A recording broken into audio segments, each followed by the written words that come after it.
प्रणाम करती हूँ अपने गुरु महेश्वर शिव के चरणों में। माता भवानी के चरणों में मेरा प्रणाम है। इस कालखंड के प्रथम शिव शिष्य साहब श्री हरिंद्रानंद जी के चरणों में मेरा प्रणाम है। शिव शिष्य परिवार की शक्ति दीदी नीलम आनंद जी के चरणों में मेरा प्रणाम है। शिव गुरु कारवां के माध्यम से हमसे जुड़ने वाले, हमें देखने वाले आप सभी को मेरा प्रणाम है। पुस्तक अनमिल आखर के माध्यम से हमने जाना कि साहब दीदी ने अपने गुरु महादेव की बात दूसरों से करनी प्रारंभ कर दी थी। अब यह उनका मुख्य कार्य बन गया था, जिसके चलते कई लोगों का उनसे मिलना जुलना होता रहता था।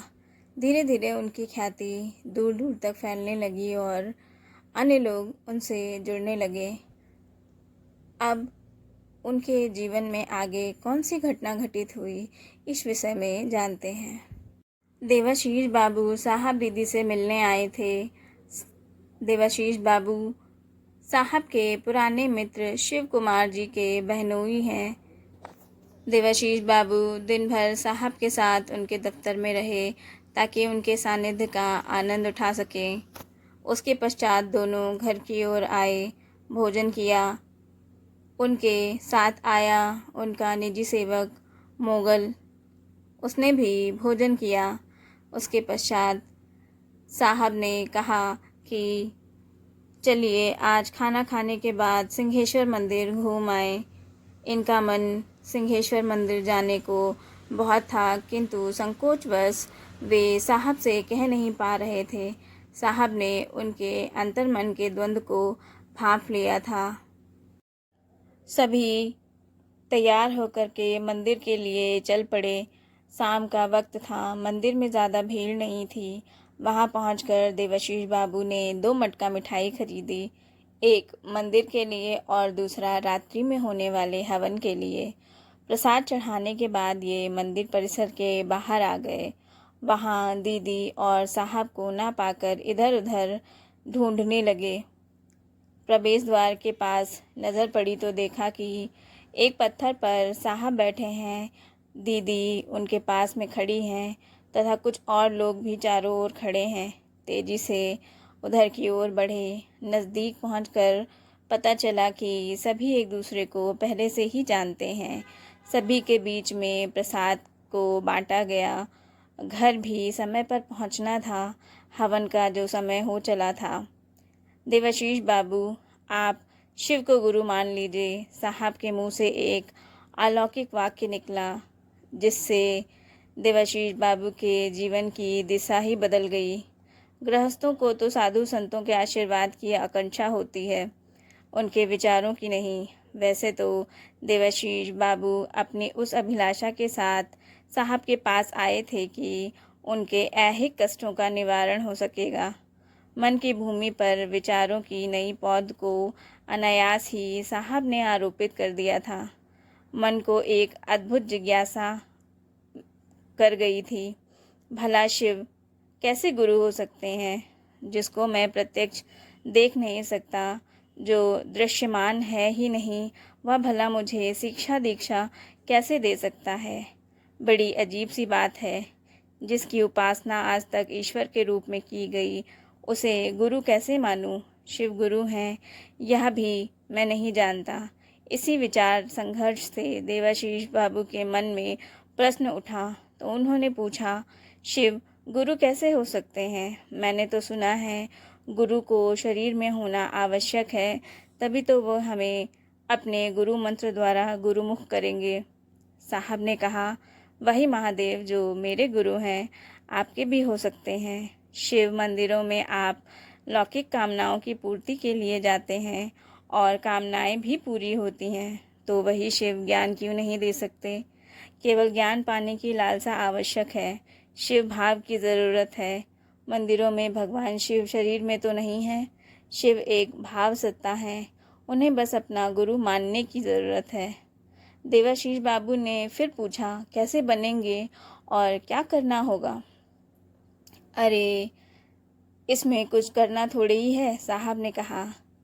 शिव आपके गुरु वैसे ही होंगे जैसे मेरे हुए, कुछ खास करने की ज़रूरत नहीं है, नमः शिवाय का जप कीजिएगा। सहायक ने आकर सूचना दी कि हवन कुंड और उसकी सामग्रियां तैयार हो गई हैं। लोग हवन कुंड की ओर बढ़ने लगे। बगल के अहाते में हवन कुंड बनाया गया था। धूप, काला तिल, बेलपत्र, मधु, घृत, रक्त, चंदन, मखाना आदि विभिन्न वस्तुओं को मिलाकर साकल तैयार किया गया था। संवेद स्वर से श्लोक का पाठ कर गुरु का आवाहन किया गया। हवन आरंभ हो गया। चारों लोग संध्याकालीन हवन में मंत्रों की मूक आहुति देने लगे। हवन जैसे ही समाप्त हुआ तभी हवन कुंड के कोने से ऊपर अपूर्व आलोक उतरता दिखाई दिया। लगा मानो कोई दीप वर्तिका हवन कुंड के कोने में उतर रही है और देखते देखते हवन कुंड के एक कोने के बाहर गिरकर रुद्राक्ष के रूप में परिणित हो गई। रुद्राक्ष अर्थात रुद्र का अक्ष, रुद्र के नेत्र से उत्पन्न होने के कारण इसकी संज्ञा हुई है। कहा जाता है त्रिपुरासुर नामक दैत्य का नाश करने के निमित्त भगवान ने अपने नेत्रों को बंद कर लिया था। उस समय उनकी नेत्रों से जल की बूंदें पृथ्वी पर गिरी थी। आंसू की ये बूंदें भक्तों के ऊपर अनुग्रह के निमित्त स्थावर तत्व को प्राप्त कर महारुद्राक्ष नामक वृक्ष के रूप में बदल गई। पास जाकर देवाशीष बाबू ने देखा रुद्राक्ष के 12 दाने लाल धागे में पिरोए हैं। यह सब देख उनकी आंखें पथरा सी गईं। कोई कुछ नहीं बोल रहा था। अहाता हवन के धुएं से आच्छादित और सुगंधित था। पदाधिकारी होने के कारण साहब को लोग साहब कहकर श्रद्धा देते थे। अब धीरे धीरे ये वरीण गुरु भ्राता के संबोधन से संबोधित किए जाने लगे। साहब के लिए कोई नई बात नहीं थी। चमत्कार इनमें रचा बसा था, जिसे देखकर या समझकर भी साहब अचंभित नहीं होते थे। साहब हमेशा कहते हैं, मैं भगवान शिव की चर्चा करके सन्नाटे को भंग करता हूँ, शांति को नहीं। शांति भीतर की चीज़ है और सन्नाटा बाहर की। मौन को तोड़ते हुए एक व्यक्ति ने कहा, देखो क्या गिरा है। हवन में बैठे सभी लोगों की इच्छा हुई कि रुद्राक्ष का एक एक दाना प्रसाद स्वरूप उन्हें भी प्राप्त हो सके। देवाशीष बाबू की भी यही इच्छा थी। तभी साहब ने कहा, यह तो जिसने दिया है वही तय करेगा कि यह रुद्राक्ष का कंकड़ किसका है, मैं कैसे दे दूं। हवन कुंड की आरती करने के बाद सभी लोग पूजा घर में प्रणाम करने गए। तभी उदय बाबू ने देखा कि पूजा घर में बिछे चावल पर कुछ लिखा है। उसे पढ़ा गया तो उस पर लिखा हुआ था, यह रुद्राक्ष देवाशीष के लिए है। उसे पढ़ते ही देवाशीष बाबू तो अवाक ही रह गए। उन्हें तो विश्वास ही नहीं हो रहा था कि यह सपना है या हकीकत। इनके पैर हवा में थे। इनके मन प्राण में ऊर्जा भर गई थी। इनके मन प्राण ऊर्जा से लबरेज हो गया था। दीदी ने 2 मूंगे के दानों के साथ उन 12 दानों को गूंथ दिया था, जो आज भी देवाशीष बाबू की कलाई पर बंधा हुआ दिखता है। यह परिवर्तनकारी मोड़ था उनके जीवन का। अब स्थिति ऐसी हो गई थी कि देवाशीष बाबू उनके यहाँ से वापस ही नहीं आना चाहते थे। फिर भी तीसरे दिन वे अपने घर लौट गए। शाम को हर रोज़ की तरह लोग साहब के आवास पर जुटने लगे थे। आराम करने की आदत तो साहब की कभी रही ही नहीं, पर नाश्ता करते थे। इसी बीच कई लोग आ जाया करते थे। शिव के गुरु स्वरूप की बात होती। आज भी सभी की इच्छा थी कि कुछ भजन का दौर चले। उदय बाबू के विशेष आग्रह पर दीदी ने मैथिली साहित्य के महाकवि विद्यापति का भजन गाना शुरू किया। शिव हो उतरब पार कौन विधिना, लोढ़ब कुसुम तोड़ब बेलपात, पूजब सदा शिव गौरी के साथ, शिव हो उतरब पार कौन विधिना। सुर की धनी दीदी की आवाज़ ने तो ऐसा जादू बिखेर दिया मानो स्वयं शिव ही उतर आएंगे। बांसुरी के समान सुमिष्ट उन्मुक्त स्वर से संध्या काल में करुणा और संगीत का अजस्र स्रोत प्रवाहित होने लगा था। स्वरचित और कुछ स्थानीय लोकगीतों में बसे शिव पार्वती विवाह एवं संवाद प्रसंगों से पटे गीतों के प्रवाह से पूरा वातावरण शिवमय हो गया था। पास से गुजर रहे पथिक भी क्षण भर के लिए रुक कर उत्कंठित होकर उसी ओर कान लगाए हुए थे। भजनों और गीतों का प्रवाह थम गया था तो सभी ने एक साथ कहा, काश अभी और चलता यह कार्यक्रम। साहब ने लोगों से कहा कि आज मैं अपनी तरफ से कुछ नहीं कहूँगा, किसी को कुछ पूछना है तो पूछिए। सामने बैठे लोगों में से एक ने प्रश्न किया, सर, अन्य देवी देवताओं को गुरु क्यों नहीं माना जा सकता है? फिर क्या था, दौर चल पड़ा संवाद परिसंवाद का। साहब उन्हें समझाते हुए कहते हैं कि परमात्मा की इस सुंदर सृष्टि में विभिन्न कार्य प्रयोजन के लोग हैं।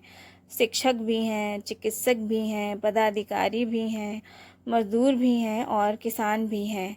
आप अपने बच्चे को शिक्षा पाने के लिए वहीं भेजते हैं जहां आपको पता है कि विद्यार्थी को पढ़ाने का काम होता है। वे आगे कहते हैं कि संपूर्ण सृष्टि परमात्मा की इच्छा मात्र का परिणाम है। यदि किसी विशेषण के अतिरिक्त शिव शब्द का प्रयोग होता हो तो उसका सीधा सा अर्थ परमात्मा से है।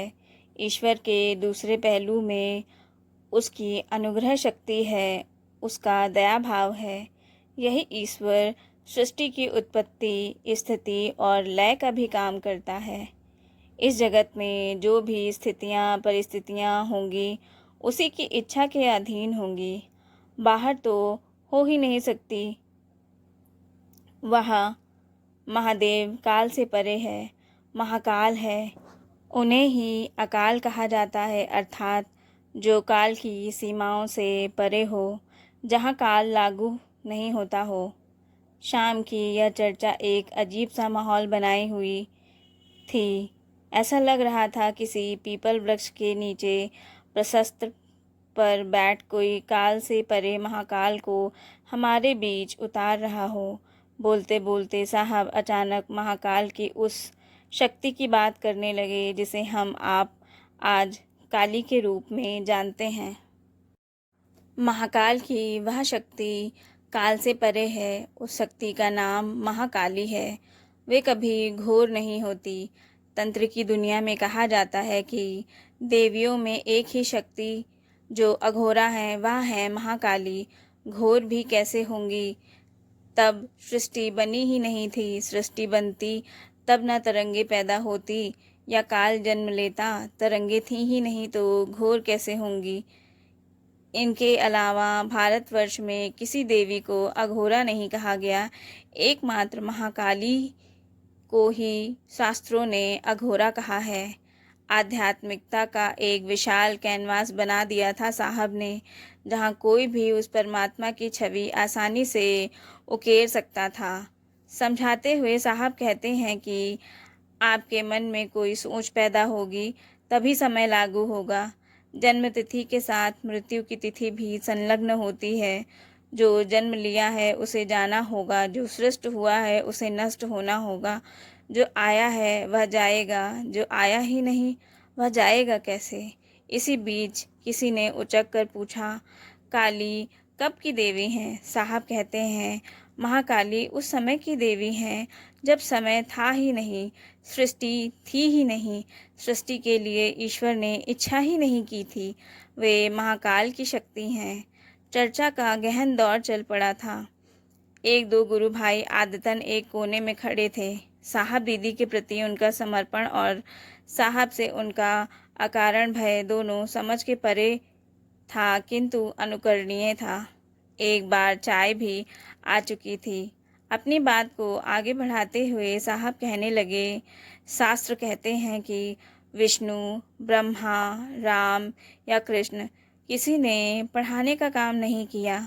पौराणिक देवता राम से संबंधित मूल रूप से दो ही प्रामाणिक ग्रंथ हैं, एक वाल्मीकि रामायण और दूसरा तुलसीदास कृत रामचरितमानस।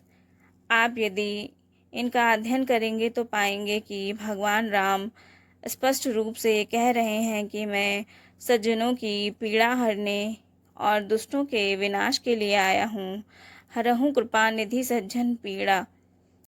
अब भगवान श्री कृष्ण को देखो, उन्होंने भी स्पष्ट कह दिया है कि परित्राणाय साधूनां विनाशाय च दुष्कृतां धर्म संस्थापनायार्थे संभवानि युगे युगे। यहाँ भी वही बात है, साधुओं को परित्राण देने और दुष्टों का दलन करने के लिए मैं आया हूँ, और इस बार ही नहीं, मैं बार बार आऊँगा। संभवानी युगे युगे। भगवान श्री कृष्ण भी यहाँ पढ़ाने की बात नहीं कर रहे हैं।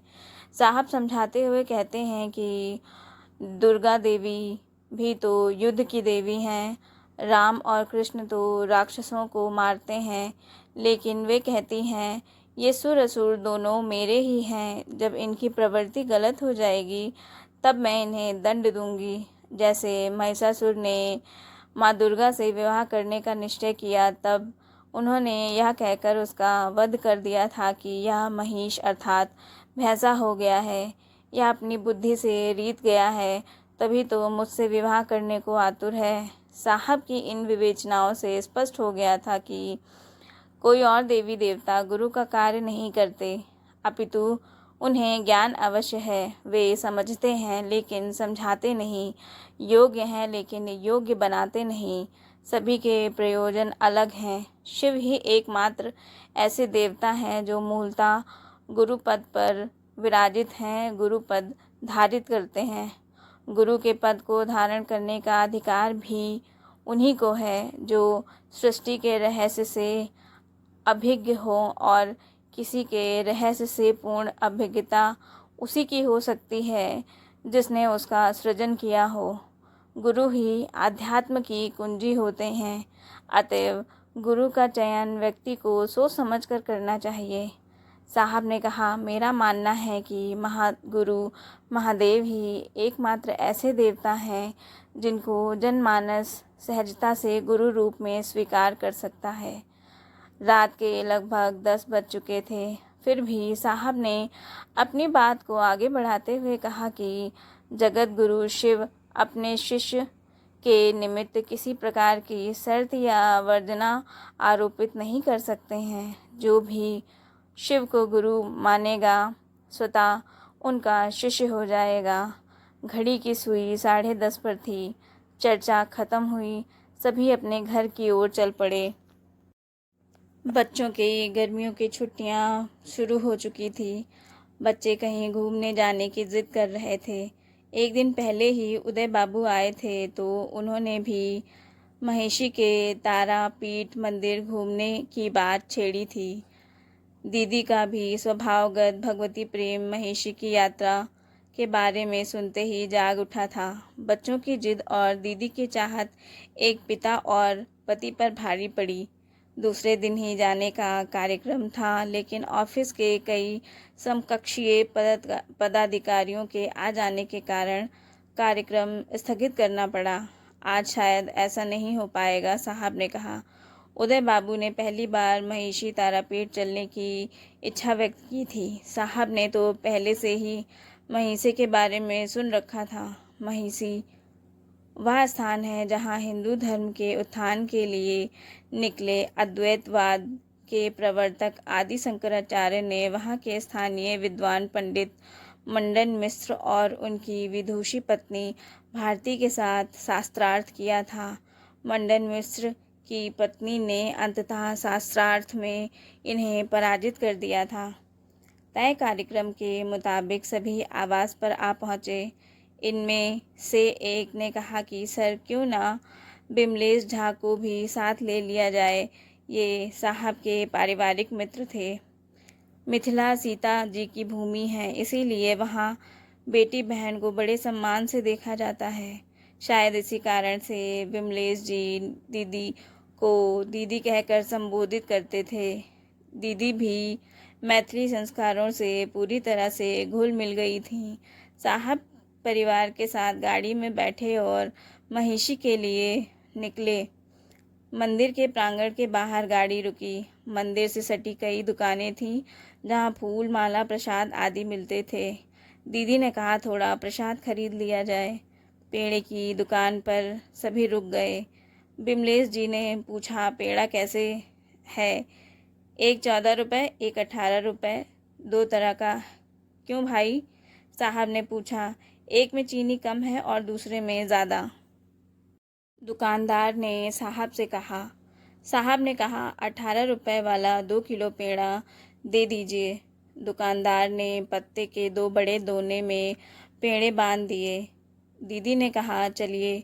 मंदिर की ओर चलते चलते साहब ने अनायास दोने से एक पेड़ा उठाया, आधा तोड़कर दोने में रख दिया, आधा मुंह में डाल दिया।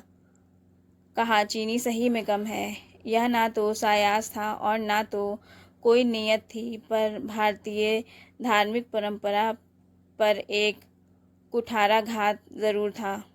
उसी समय मंदिर के कई पुजारी भी साहब के साथ चल रहे थे।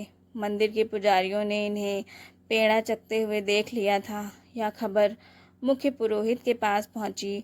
जो साहब आए हैं, उन्होंने प्रसाद को जूठा कर दिया है और संभवतः उसी को भगवती पर चढ़ाएंगे भी। दूसरी ओर साहब और उनके साथ आए लोगों के मन में ऐसा जरा भी ख्याल नहीं था। सभी मंदिर के गर्भगृह में पहुंच चुके थे।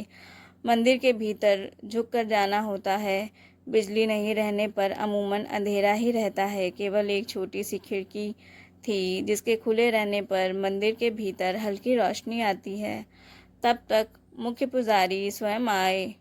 आते ही पीछे की खिड़की जो खुली थी उन्होंने बंद कर दी। बिजली नहीं थी। मंदिर में घना अंधेरा छा गया। साहब ने पुजारी से कहा, पंडित जी, खिड़की खोल दीजिए, अंधेरा हो गया है। पुजारी ने रूखे स्वर में कहा, खिड़की नहीं खुलेगी। साहब के भीतर का अफसर बोल पड़ा, पंडित जी, तमाशा मत करिए, खिड़की खुल गई। पुजारी क्रोध में कुछ सहयोगियों के साथ मंदिर के बाहर निकला। फिर भी कुछ पुजारी मंदिर के भीतर ही थे।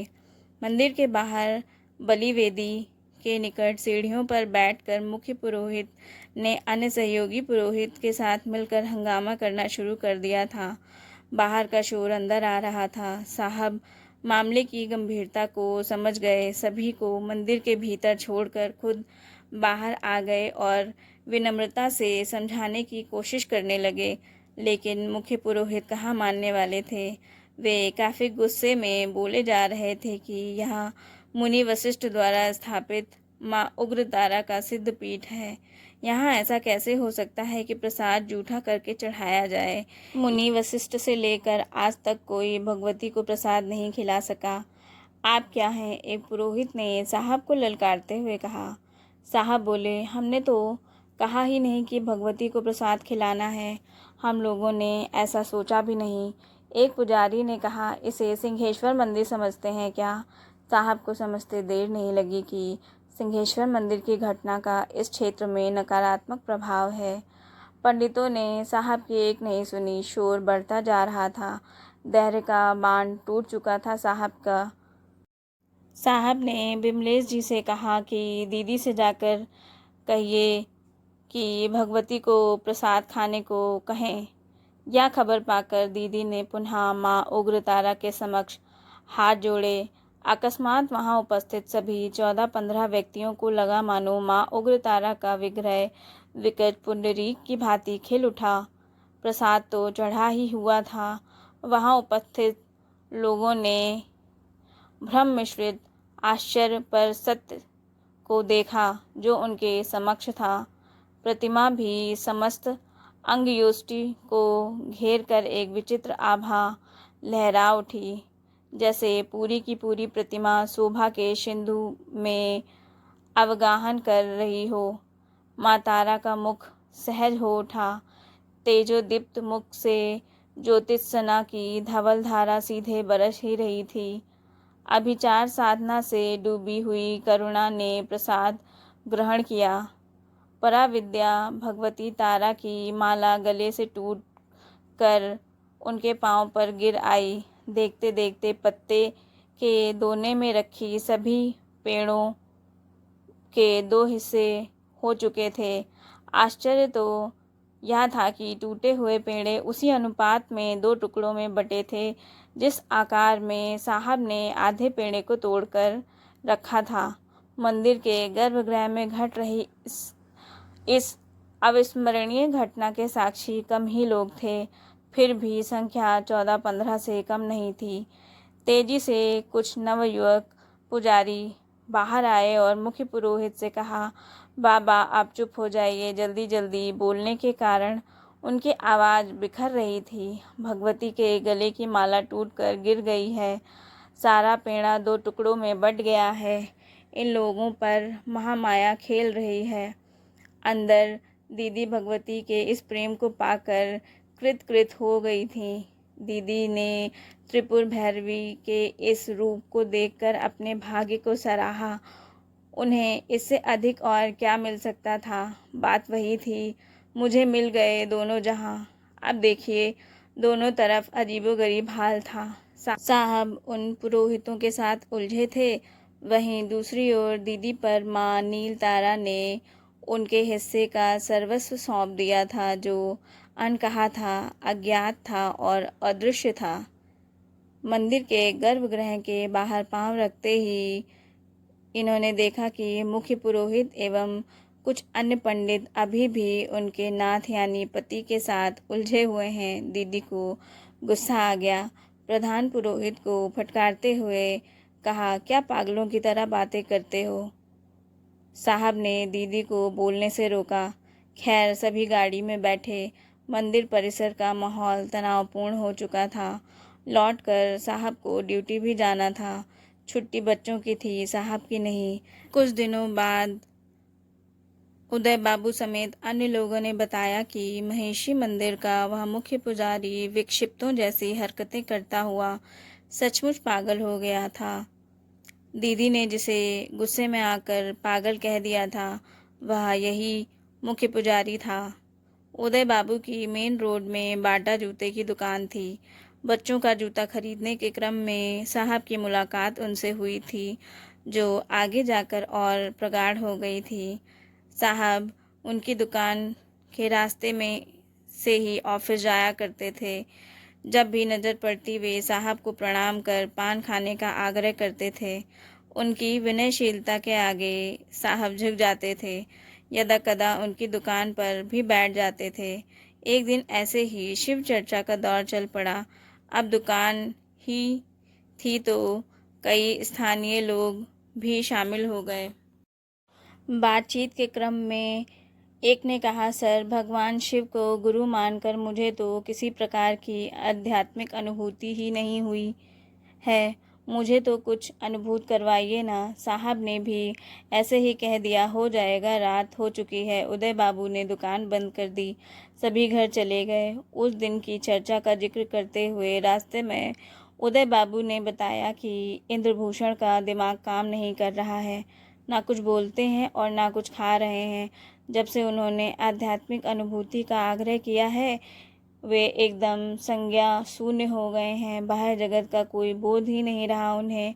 क्यों न चलकर उनको देख लिया जाए। साहब ने अपनी गाड़ी उनके घर की ओर मोड़ दी। वहां पहुंचकर देखा तो वो मूर्ति की भांति मानिंद चुप होकर बैठे हुए हैं। किसी बात की सुध ही नहीं है। उन्होंने पूछा कि क्या हो गया है आपको। साहब को सामने पाकर उन्होंने कहा, सब कुछ धुआं धुआं दिख रहा है, कुछ समझ में नहीं आ रहा है। साहब को समझते देर नहीं लगी। ये तो होना ही था, ठीक हो जाएंगे, आपकी चेतना लौट आएगी, चिंता की कोई बात नहीं है, साहब ने मुस्कुराते हुए कहा। अगले दिन कृष्ण पक्ष चतुर्दशी थी। चतुर्दशी के दिन महादेव का हवन होता है और पूर्णिमा के दिन भगवती का। उन्हें हवन के लिए निमंत्रण देकर वापस चले आए साहब। घर पर हवन एवं भजन का कार्यक्रम निर्धारित था। इंद्रभूषण समेत 20-25 लोग बरामदे में बातें कर रहे थे।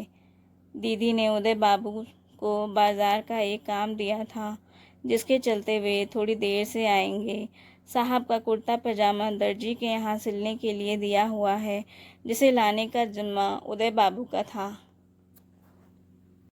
इसी बीच धोती कमीज पहने लगभग 30 साल का नाटे कद का एक सुंदर युवक बैठे हुए लोगों के बीच से गुजरता हुआ सोफे पर बैठे दीदी के नज़दीक पहुंचा। अपने हाथ में लिए हुए प्लास्टिक के थैले को सेंटर टेबल पर रखते हुए बोला, सामान है। सामान रखकर वह पुनः सभी के बीच से गुजरता हुआ बाहर चला गया। सभी ने समझा उदेश्वर बाबू ने सिले हुए कपड़ों को भिजवाया है। साहब और दीदी के जीवन में घटित घटनाओं को देखकर यह ज्ञात होता है कि शिव शक्ति को अपना बनाने के लिए केवल सच्चे भाव की आवश्यकता है। सच्चे भाव से उन्हें कुछ भी अर्पित किया जाए तो वे अवश्य ग्रहण करते हैं। आगे की घटनाओं को अगले भाग में जानते हैं। आप सभी को प्रणाम।